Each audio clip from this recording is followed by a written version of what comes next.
Good morning everyone. आज की class में हम लोग डिस्कस करेंगे इम्यूनिटी। इम्यूनिटी क्या होती है? इम्यूनिटी का मतलब वैसे सिंपली कहते हैं कि resistance provide of the body that is known is called immunity. हमारी बॉडी को जो रेजिस्टेंस प्रोवाइड करता है, इम्यूनिटी प्रोवाइड करता है, that is known is called immunity. Immunity की बात करें तो it is the part of immune system. ये इम्यूनिटी जो होती है क्या होती है? इम्यून सिस्टम का पार्ट माना जाता है। It is a part of immune system which protect again infection, which protect in our body. Infection के अगेन हमें प्रोटेक्ट करती है, इन्फेक्शन से फाइट करती है, that is the immunity. Immunity की बात करें तो इम्यूनिटी बेसिकली दो तरह की होती है। एक हो गई आपकी इन्नेट इम्यूनिटी और देन एक्वायर्ड इम्यूनिटी।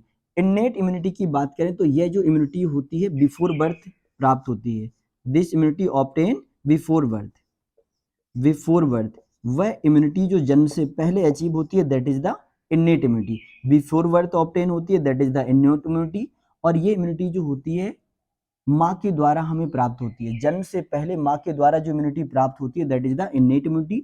और एक्वायर्ड इम्यूनिटी का मतलब होता है after birth. After birth acquired करते हैं। आफ्टर बर्थ वह इम्यूनिटी जो जन्म के बाद प्राप्त होती है, that is the acquired immunity. This immunity obtain after birth, that is the acquired immunity. अब आगे पहुंचेंगे तो हम बात करें कि जैसे इन्नेट इम्यूनिटी है तो इसमें ये भी कह सकते हैं this type of immunity transfer one generation to another generation. ये जो इम्यूनिटी होती है एक जनरेशन से दूसरे जनरेशन में ट्रांसफर होती रहती है, that is also innate immunity. अब एक्वायर्ड में बात रखेंगे तो एक्वायर्ड में ये इम्यूनिटी जो होती है दो तरह की होती है। एक आपकी हो गई एक्टिव इम्यूनिटी और दूसरी हो गई पैसिव इम्यूनिटी। एक्टिव इम्यूनिटी की बात करें तो एक्टिव इम्यूनिटी डिवाइड हो जाती है, दो तरह से काम करती है, एक एक्टिवली और एक ये एक्टिवली। एक्टिवली इम्यूनिटी का ही पार्ट है एक तरह से, natural artificial. Natural active immunity और आर्टिफिशियल एक्टिव इम्यूनिटी। और नेचुरल एक्टिव इम्यूनिटी की बात करें तो इसका सबसे बड़ा एग्जाम्पल है, याद रखेंगे, इन्फेक्शन। क्योंकि जो इन्फेक्शन होता है नेचुरली होता है। ऐसा कभी नहीं होता कि आपको किसी ने कह दिया चलो आज से तुम्हें इन्फेक्शन, तो तुम्हें इन्फेक्शन हो गया, नहीं, ऐसा पॉसिबिलिटी नहीं है। तो ये कैसे होगा? नेचुरली होगा। तो यहाँ पे क्वेश्चन पूछा जाए which statement correct in case of natural active immunity, तो क्या जवाब रहेगा? इन्फेक्शन। और आर्टिफिशियल एक्टिव इम्यूनिटी की बात करें तो इसका जो एग्जाम्पल हो जाएगा आपका, सभी लर्न रखेंगे, इम्यूनाइजेशन। इम्यूनाइजेशन, इम्यूनाइजेशन कहा जाए या इसी को आप लोग कह सकते हैं vaccination. Both are example of artificial active immunity.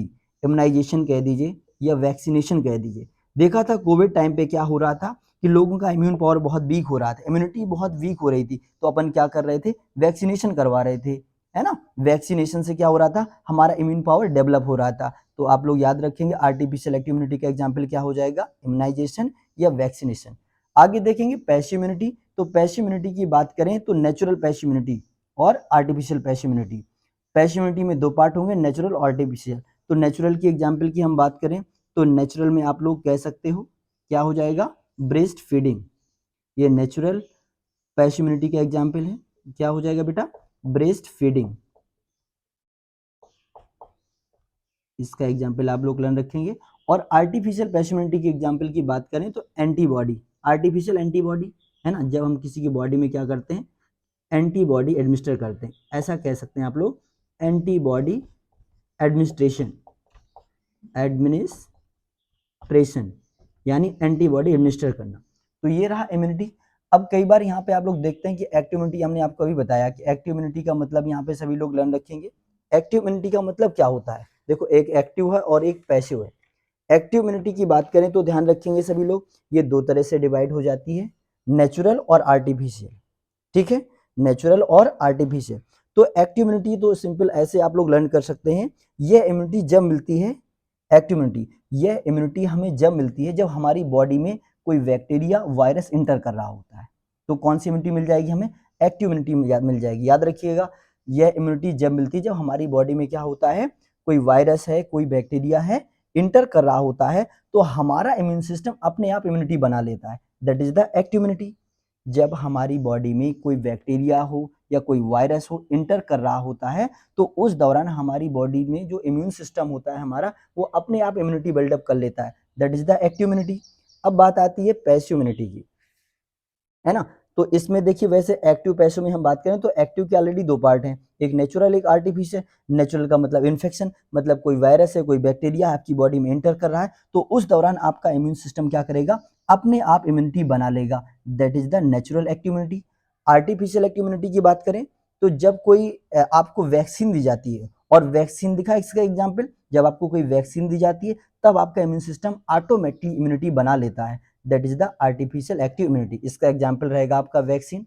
अब पैसिव इम्यूनिटी की बात करें तो ये दो तरह से रहती है, एक नेचुरल पैसिव इम्यूनिटी और एक artificial passive immunity. Natural passive immunity की बात करें तो सभी लोग ध्यान रखेंगे, इसमें क्या होता है, मान लो जब कोई ब्रेस्ट फीड, मान लो मदर क्या होती है, जब बच्चे को क्या कर रही होती है, ब्रेस्ट फीडिंग करवा रही होती है ना, ब्रेस्ट फीडिंग चाइल्ड को करवा रही होती है, उस दौरान हमारा इम्यून सिस्टम क्या करता है, इम्यूनिटी बना लेता है, that is the natural passive immunity.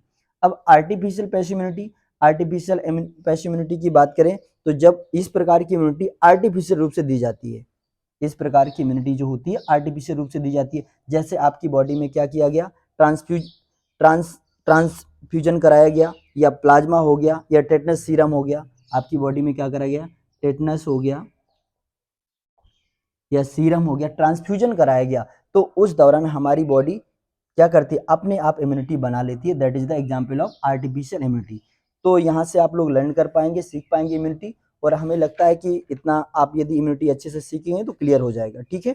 और हमारी बॉडी में हम बात करें तो जो इम्यूनिटी को बहुत सारे ऐसे फैक्टर होते हैं अफेक्ट करते हैं, जैसे आप देखते हैं कि जैसे जैसे क्या होता है, एज बढ़ता जाता है तो आपका इम्यून पावर क्या होता है, धीरे धीरे कम हो जाता है। तो एज फैक्टर की हम बात करें तो हमारी इम्यूनिटी को अफेक्ट करता है ना। फैक्टर अफेक्टिंग द इम्यूनिटी की बात करें तो यहाँ पे आप लोग कह सकते हैं, जैसे आपका एज हो गया है ना, आपका इम्यून पावर जैसे जैसे एज बढ़ता जाएगा आपका इम्यून पावर कमजोर हो जाएगा, दैट इन एज हो गया, ठीक है ना।